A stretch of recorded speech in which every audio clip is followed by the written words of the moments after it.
Meus amados irmãos e irmãs, é uma alegria muito grande para mim voltar a pregar na igreja de Vila Formosa.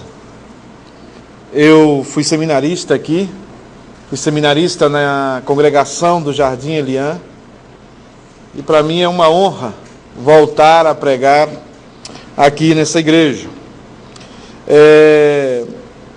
Eu, antes de ler o texto, eu quero pedir licença ao pastor para pedir oração.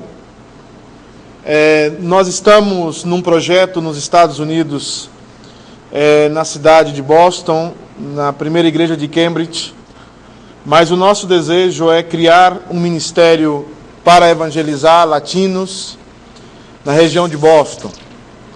A ideia nossa é buscar latinos que estão na região de Boston e no estado daquela cidade, porque nós somos pastores da PCA e não há nenhum trabalho com latinos da PCA em Boston. E tampouco há trabalhos da PCA no MIT, onde nós vamos trabalhar, e na Universidade de Harvard. Então, nós queremos pedir oração aos irmãos por esse ministério, oração por esse projeto, que cremos que é um projeto difícil, pioneiro, porque nós entendemos que várias mentes, ou as principais mentes do mundo, estão assistindo ou frequentando essas duas escolas. Assim que nós pedimos a oração de vocês, a intercessão de vocês, para que o nome do Senhor Jesus seja glorificado. Eu quero convidar você a abrir a sua Bíblia no Evangelho de João, capítulo 8. Evangelho de João, capítulo 8. Eu já falei com o pastor, mas eu vou estender a boa impressão para vocês também. Eu conheci essa igreja antes da reforma, e já era uma igreja bonita, mas agora está uma igreja mais bonita ainda, né? Está mais formosa. Eu percebo que há câmeras por todos os lados. Eu peço que não estamos sendo vigiados, não? Então eu já estive aqui outras vezes, mas eu sentei para contemplar a igreja e ficou realmente muito bonita a reforma na igreja.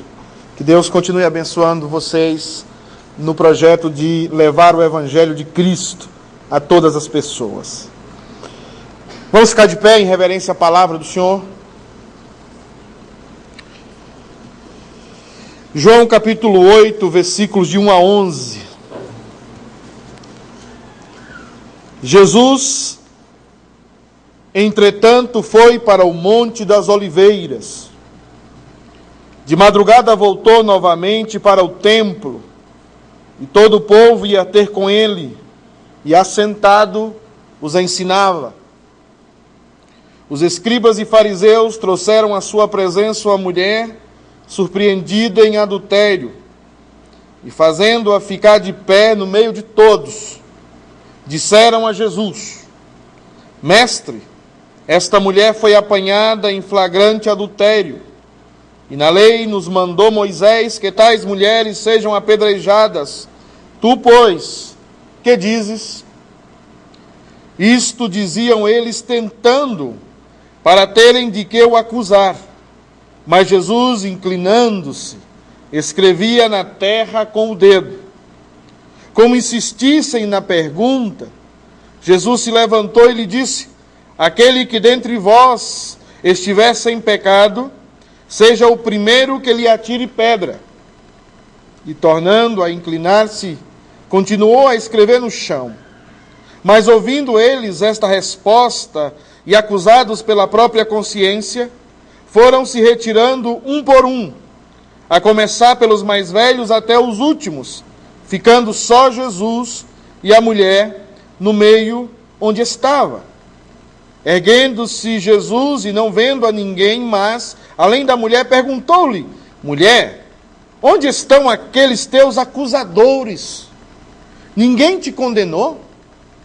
Respondeu ela: Ninguém, Senhor. Então lhe disse Jesus: Nem eu tampouco te condeno. Vai e não peques mais. Eu quero convidar você a baixar a sua cabeça, nós vamos orar. Nós vamos pedir a iluminação do Espírito Santo de Deus para esta palavra. E eu gostaria que você orasse com muita sinceridade, que você derramasse o seu coração na presença do Senhor, que você não pensasse em nenhum momento que você está aqui simplesmente para cumprir um ritual de domingo à noite, mas que você está aqui para adorar a Deus e para escutar a Deus através da sua palavra. Então feche os seus olhos. Eu não pretendo demorar muito no sermão, mas a ideia que eu tenho hoje é que esse texto deve falar profundamente ao nosso coração. Mas eu necessito do auxílio do Espírito Santo e da unção do Espírito Santo, que não está só sobre mim, mas está sobre toda a igreja. E eu necessito urgentemente dessa ministração do Espírito Santo. Senhor Deus, nós estamos na Tua presença, nós caminhamos na Tua presença, Senhor.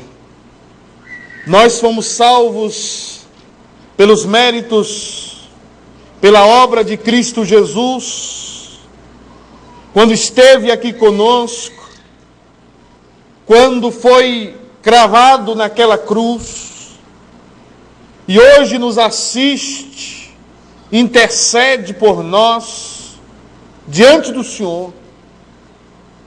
Nós não somos merecedores. Nós necessitamos de que a unção do Senhor se evidencie hoje na nossa vida. Necessitamos, Deus amado, que essa palavra não seja somente uma homilia vazia, mas que sejamos completamente impactados pela Tua presença, sejamos impactados pela Tua glória, que está, de certa forma, explicada, demonstrada na Tua palavra. E é por isso, Deus amado, que traz hoje esse texto, e coloca esse texto no nosso coração, para que saiamos daqui, Deus amado, vivos, pedras vivas, edifício de Deus, para abençoar todas as famílias da terra. Ajuda-nos, Senhor, ajuda-nos, no nome santo de Jesus Cristo que oramos, amém. Meus amados irmãos da Vila Formosa, toda instituição, toda ideologia, toda religião, ela começa com paixão. A paixão nos motiva. E a paixão nos leva a nos entregarmos. Nos entregar a uma ideologia, nos entregar a uma experiência. E essa paixão nos impulsiona. E a Bíblia nos fala que essa paixão deveria estar presente constantemente na vida da igreja. Mas o que acontece é que na igreja passa um fenômeno religioso, em que nós começamos com paixão, passamos pelo institucionalismo, e terminamos na mecanicidade da religião. Então a gente que havia começado com a paixão, com o coração aquecido, terminamos mecânicos. A gente vem para a igreja, escuta o pastor, a gente lê a Bíblia, faz aquela oração de acampamento antes de dormir, dá uma olhada no Facebook e a gente dorme. mas o coração não está aquecido. Mas o coração está vivendo a vida de uma forma, deixa a vida me levar. E não há nada pior para a igreja do que nós nos tornarmos puramente religiosos. A religiosidade é um câncer tremendo na vida da igreja. A religiosidade nos leva a confiar mais no ritual do que na experiência com Deus. A religiosidade nos leva a desprezar o próximo para abraçar uma instituição. Então nos tornamos máquinas, nos tornamos mecânicos, nos tornamos frios. E domingo à noite é tão somente um ritual que a gente tem que cumprir. E a gente entra na igreja da mesma maneira e sai da igreja pior. E aí a gente tem que montar a máscara. E é nesse contexto que que o nosso Senhor visita a Palestina. É no contexto da religiosidade. É no contexto das coisas mecânicas. É no contexto da aparência. E eu de propósito escolhi esse texto. Porque esse texto foi muito discutido pela crítica textual como um texto que não deveria estar nas Escrituras. Esse texto só vai aparecer no Codex Bezae, no século IV. Então esse texto não era muito crível. Mas os estudiosos ortodoxos, aqueles que creem na inspiração da Escritura, têm levantado uma tese muito profunda sobre esse texto, aonde esse texto demonstra aonde a igreja deve caminhar, para onde a igreja deve caminhar. E a maioria dos manuscritólogos ortodoxos estão dizendo que esse texto, ele não aparece no século III e no século IV, porque os manuscritos que constavam esse texto foram muito usados. E por serem muito usados, eles foram desgastados. Porque esse texto, Igreja Presbiteriana de Vila Formosa, é o coração do Evangelho. E é por isso que ele é a palavra de Deus. O contexto fala que Jesus está dizendo que ele é da mesma essência do Pai. Ele é homúnsios com o Pai, ou seja, ele pertence à mesma essência de Yahvé. E os religiosos e os fariseus desejam, eu vou usar a palavra em espanhol, atrapar, mas eles desejam pegar Jesus, está correto? Pegar Jesus. Pegar Jesus em alguma falta. Eles desejam encontrar em Jesus alguma heresia. Então Jesus está orando no Monte das Oliveiras, como fazia sempre. E Jesus se encontra agora, ou vem até Jesus, um grupo de fariseus, de escribas. Então como é que eu vejo esse texto? Eu vejo esse texto o seguinte: quando a religiosidade se encontra com Jesus, o que acontece? Quando a minha religiosidade, quando a sua religiosidade se encontra com Jesus, o que acontece? Jesus estava ensinando, Jesus havia passado a noite orando, Jesus vai ensinar, e então vem um grupo de fariseus, de religiosos, com uma mulher surpreendida em adultério, apresenta-se a Jesus a mulher, faz uma trampa para Jesus, uma armadilha para Jesus. E nesse momento eu vejo nos fariseus a religiosidade, e essa religiosidade se encontrando com Jesus. Então, Igreja Presbiteriana de Vila Formosa, o que acontece? Em primeiro lugar, irmãos, quando a religiosidade encontra-se com Jesus, a acusação encontra-se com a misericórdia. Quando a religiosidade encontra-se com Jesus, a acusação encontra-se com a misericórdia. É interessante que eles colocam aquela mulher no meio, colocam aquela mulher em pé, e eu posso imaginar o estado daquela mulher, as roupas daquela mulher, a vergonha que está passando daquela mulher, mas está cercada de homens acusadores, está cercada de acusação. Esta mulher foi surpreendida em adultério. Então, queridos, o que é que acontece? Acontece algo maravilhoso, queridos. Acontece o silêncio de Jesus. O texto no grego é maravilhoso, porque o texto no grego dá a ideia de que Jesus silencia. E Jesus se inclina. Então o silêncio de Jesus é o silêncio da misericórdia. Porque o que devia acontecer ali era uma resposta pronta de Jesus: apedreje essa mulher. Mas Jesus não faz isso. Porque Jesus está em silêncio. Porque não é o desejo de Jesus apedrejar aquela mulher. Mas nós estamos diante dos acusadores. Porque a religiosidade é assim.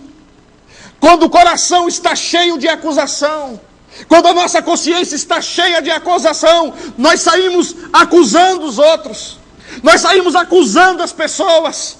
Nós vivemos julgando as outras pessoas, acusando as outras pessoas. Estamos acusando os outros porque o nosso coração está cheio de acusação. Esse é o coração da religiosidade. Acusar. É maior prazer em acusar do que usar de misericórdia. Tem o maior prazer de matar do que estender a mão para ajudar. Quando a religiosidade se encontra com Jesus, a acusação se encontra com a misericórdia. Mas Jesus faz um silêncio. E eu posso escutar o coração daquela mulher, porque ela esperava uma resposta pronta. Jesus era rabi, Jesus era judeu, Jesus representava aqueles que estavam no templo, Jesus deveria estar com a cara engenhada, com raiva, espumando, e diz: apedreja essa adúltera. Mas Jesus se cala. Fantástico. E se inclina. Em segundo lugar, amados irmãos, quando a religiosidade encontra-se com Jesus, o preconceito encontra-se com a inclusão. É interessante que eles dizem assim: esta mulher surpreendida em adultério. Mas ninguém adultera só. Ninguém adultera sozinho. Aonde está o homem aqui?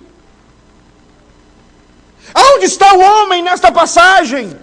Porque o texto da lei é claro: tanto a mulher como o homem deveriam ser apedrejados e deveriam ser mortos. Mas aonde está o homem? Sabe por quê, queridos? Porque a religião tenta desconstruir o que Paulo construiu em Romanos. Porque o que Paulo constrói em Romanos capítulo 1 até o capítulo 3 é dizendo: você pode assistir a uma igreja, você pode frequentar a uma religião, você pode ser neto, bisneto de presbiterianos como eu sou, mas isso não te salva e não faz você melhor do que ninguém. Então, nenhuma das suas conclusões em Romanos, ele diz: concluímos, pois, que todos pecaram e estão destituídos da glória de Deus. É claro que eu não estou falando aqui, pastor, de inclusão positiva.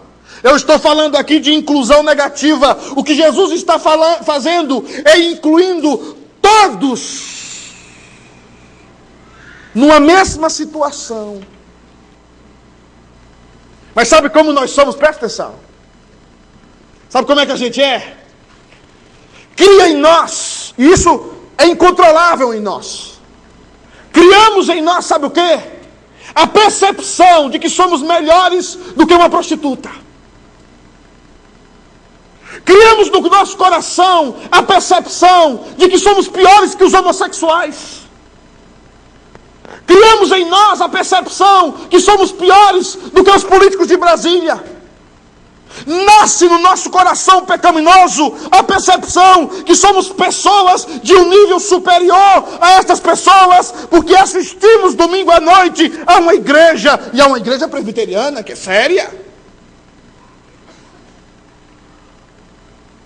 Quando a religiosidade se encontra com Jesus, o preconceito encontra-se com a inclusão. Eu não estou dizendo aqui que adultério não é pecado, é pecado. Eu não estou dizendo aqui que homossexualismo não é pecado, é pecado. O que eu estou dizendo aqui é que às vezes a percepção que nós temos do outro é uma percepção de que o pecado do outro é maior do que o nosso pecado, e não o é. Aqueles homens pensavam que por ser homens eram melhores do que aquela mulher. Por ela ser mulher, era uma sub-raça. Porque a religiosidade faz isso. A religiosidade nos faz olhar para outra pessoa por cima. É por isso que Jesus estava em todas as camadas da sociedade. É por isso que Jesus se sentava com o pobre. É por isso que Jesus se sentava com o rico. É por isso que Jesus se sentava com o religioso, mas ele também se sentava com a prostituta. Se o Senhor da igreja, se o cabeça da igreja faz isso, por que você não faz?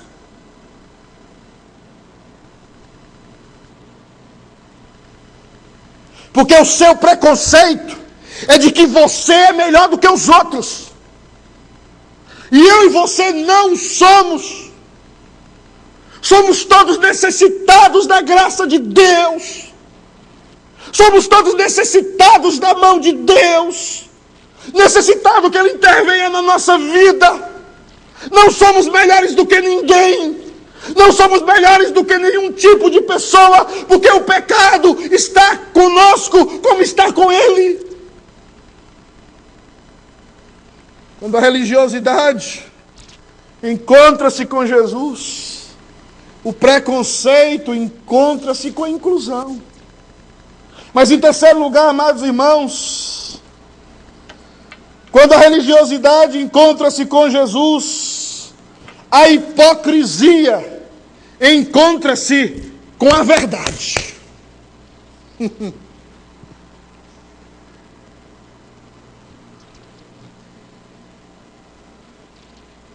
Quem de vós que não tiver pecado, ou que não tiver não só o pecado de adultério, mas todos os pecados da lei, quem de vós que não tiver pecado, atire a primeira pedra. Sabe como é que a gente combate a hipocrisia, irmãos?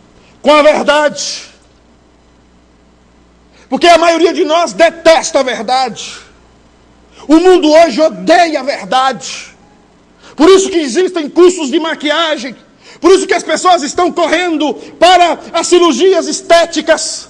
Por isso que as academias, na maioria das vezes, estão cheias. Porque as pessoas detestam encontrar-se consigo mesmas. O tempo todo nós estamos disfarçando.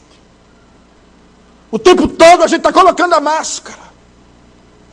O tempo todo a gente está tentando ser o que a gente nunca foi, nem nunca será. Então Jesus diz: quem de vocês não é adúltero?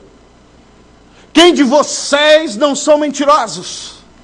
Quem de vocês não tem problemas sérios lá no seu coração? que tem muitas vezes que confrontar pornografia, páginas de internet. Quem de vocês que não tem pecado, eu quero que vocês atirem a primeira pedra. Eu quero escutar a primeira pedra.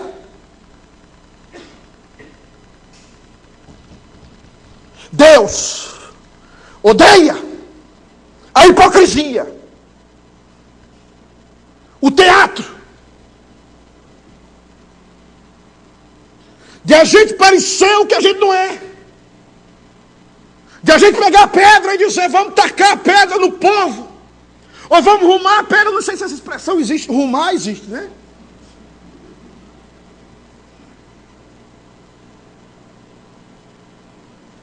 Então Deus chega para a gente e diz, quem de vocês não tem pecado? Eu vou dizer a verdade sobre cada um de vocês. Vocês são tão pecadores como essa adúltera. E talvez vocês sejam, se formos colocar em uma escala de problemas, muito pior do que essa adúltera.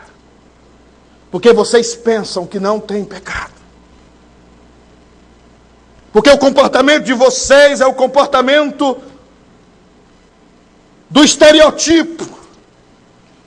É a confiança da aparência.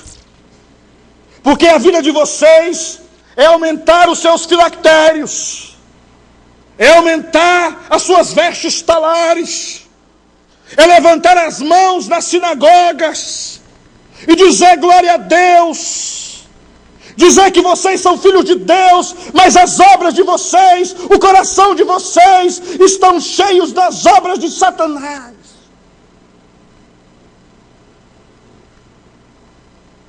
Quando a religiosidade encontra-se com Jesus, a hipocrisia encontra-se com a verdade. E Paulo, falando aos Romanos, diz que o juízo de Deus é segundo a verdade. Que não adianta subornar Deus, porque Ele julgará os segredos dos homens.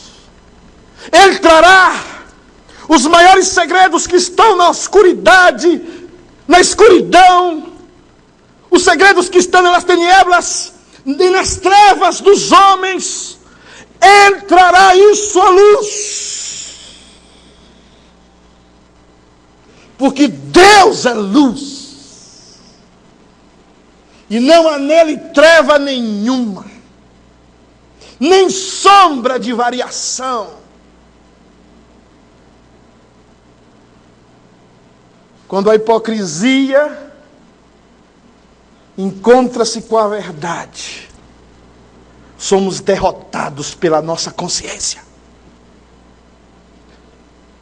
Então os mais velhos começaram a lançar as pedras, e os mais jovens saíram por último, porque lhes pesou a consciência. Mas em último lugar, queridos, para terminar e não ser mais extensivo, lá no Chile, depois que você prega 20 minutos, se você pregar 21 minutos, Deus não fala mais.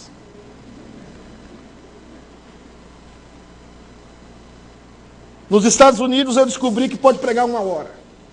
O pessoal gosta mais de escutar do que música. Então eu estou complicado, porque termino o sermão, o pessoal fala, já terminou? Em último lugar, porque eu fui convidado pelo pastor para comer uma pizza. E não existe pizza como a de São Paulo. Pode ser um Habib's também, não tem problema. Ah, então não. Quando a religiosidade encontra-se com Jesus, a acusação encontra-se com a misericórdia, o preconceito encontra-se com a inclusão, a hipocrisia encontra-se com a verdade. Mas, por último lugar, quando a religiosidade encontra-se com Jesus, a indiferença encontra-se com o amor. A indiferença encontra-se com o amor. Você percebe no texto, querido, que veio uma multidão para acusar aquela mulher. Vem uma multidão para apedrejar aquela mulher. Mas quando eles são acusados pelas suas próprias consciências, quando Jesus fala a verdade para eles, quando Jesus clarifica a situação deles, sabe o que é que eles fazem? Eles abandonam aquela mulher. Eles deixam aquela mulher sozinha no meio. Eles não estão nem aí para aquela mulher. Eles não estão nem aí para o coração daquela mulher. Eles não veem naquela mulher a imagem e semelhança de Deus. Eles estão preocupados com a sua própria vida. Porque a religiosidade é egoísta. Porque a hipocrisia é egoísta. Aquela mulher está só. Aquela mulher está ali só. E Jesus pergunta: onde estão aqueles que te acusavam? Mas Jesus não sai do lado daquela mulher.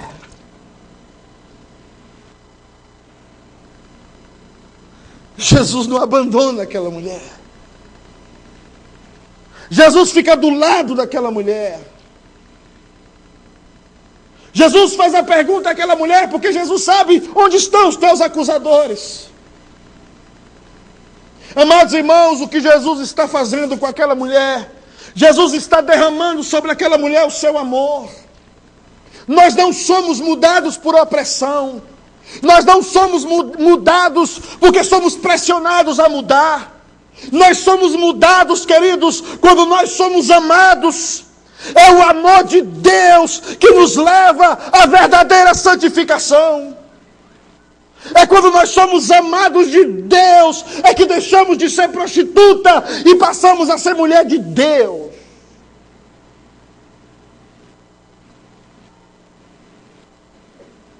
Quando confrontamos o pecado sem amor, nós geramos ódio. Mas quando confrontamos o pecado com o nosso coração cheio de amor e com atitudes cheias de amor, a mudança acontece. Presta atenção. Acorda aqui. Com licença, pastor.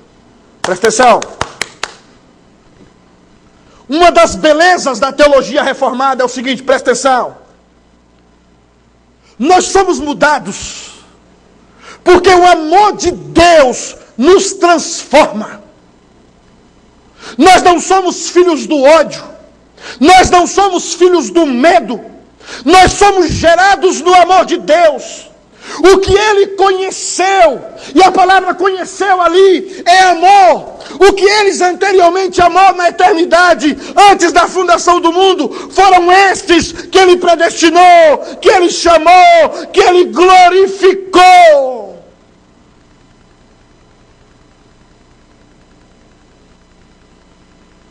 Aquela mulher foi mudada e aquela mulher começou o seu processo de santificação, não pela opressão, não pela acusação, não pelo medo, mas aquela mulher começou o seu processo de santificação, porque o amor de Deus alcançou a sua vida. E o que nos transforma é o amor de Deus. Eu estou cansado. E eu já estive em muitos lugares do mundo. E eu estou agora trabalhando com gente que só pensa em matemática, física, matéria, energia.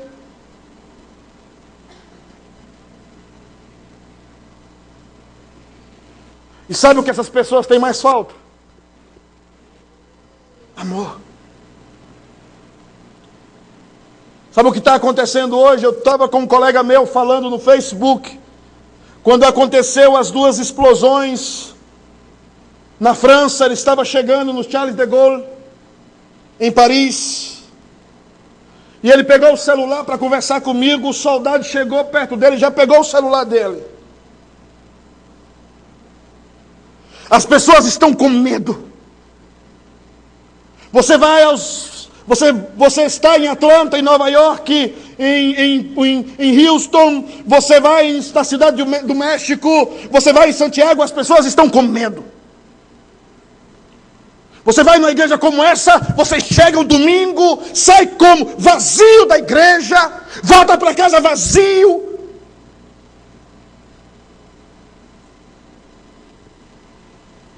Por quê? O maior poder da igreja não é o poder de curar. O maior poder da igreja é quando nós usamos a nossa ortodoxia cheia de amor. Quando ensinamos as verdades bíblicas cheios de amor. Quando abraçamos o necessitado. Quando acolhemos o sujo. Quando estendemos as mãos aos homossexuais. Quando estendemos as mãos às piores pessoas da sociedade. Porque, amados irmãos, o poder da igreja e o poder que transformou o mundo e que voltou o mundo de cabeça para baixo foi o poder do amor de Deus na cruz de Cristo Jesus.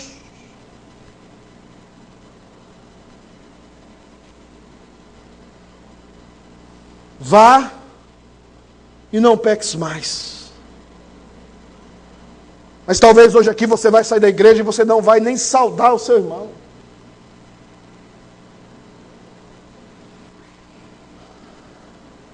Eu faço projeto de revitalização de igreja há 15 anos. E sabe o que acontece na maioria das igrejas? Eu descubro que um presbítero não sabe aonde é a casa do outro diácono.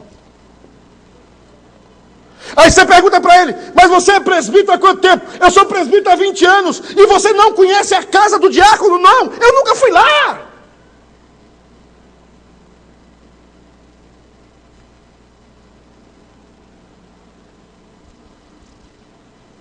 Então a gente chega domingo na igreja e pensa que Deus é tolo.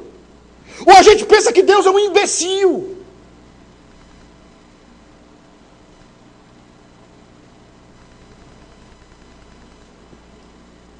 Tem gente do grupo de louvor, se você vai olhar nesses históricos que eu passei de revitalização de igreja, gente que não fala um com o outro e vai cantar na frente da igreja.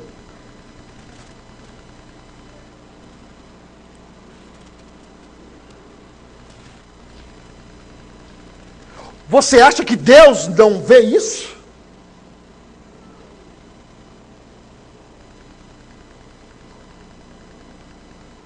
Nós somos conhecidos pelo amor. Nós somos conhecidos pela cruz. Nós somos conhecidos por derramar o nosso sangue por outro. E pelo outro que não merece. Quantas pessoas não perdoam na igreja? Quantas pessoas mudam de igreja porque não consegue ficar naquela outra igreja, teve que mudar de igreja porque ela não consegue perdoar?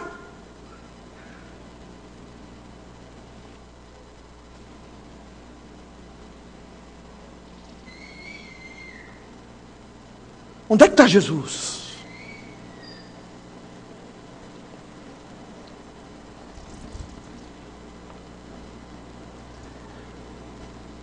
Eu com o pastor Leandro, nós conversamos com um doutor de Harvard, doutor em física quântica. E o cara falou para mim assim, eu tenho 40 anos que eu não falo com a minha irmã.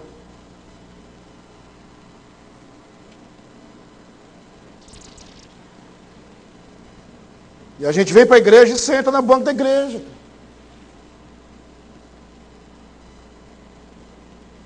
O coração de pedra foi tirado.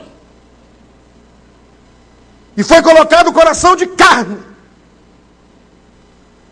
O nosso Senhor morreu, dessangrou-se por aqueles que não mereciam. E a nossa missão é a mesma dele. Amar aqueles que não merecem ser amados. Acolher aqueles que não merecem ser acolhidos. Porque a graça é o que move a igreja. Não é o mérito. E então virá a santificação.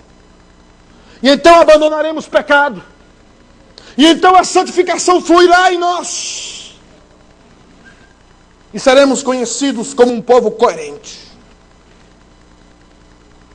Deus abençoe vocês.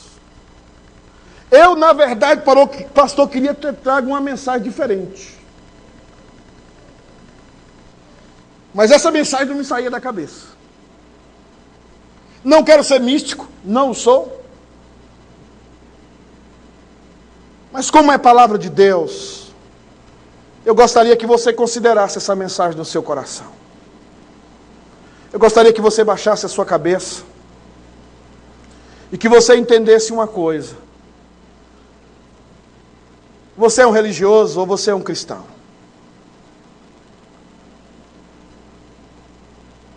Como é que você acolheria uma mulher surpreendida em adultério? Você está cheio do amor de Deus? Você está cheia do amor de Deus? Ou você está cheio de religiosidade? Todas as vezes que eu prego esse sermão, eu lembro de mim mesmo, porque o maior religioso aqui hoje sou eu mesmo.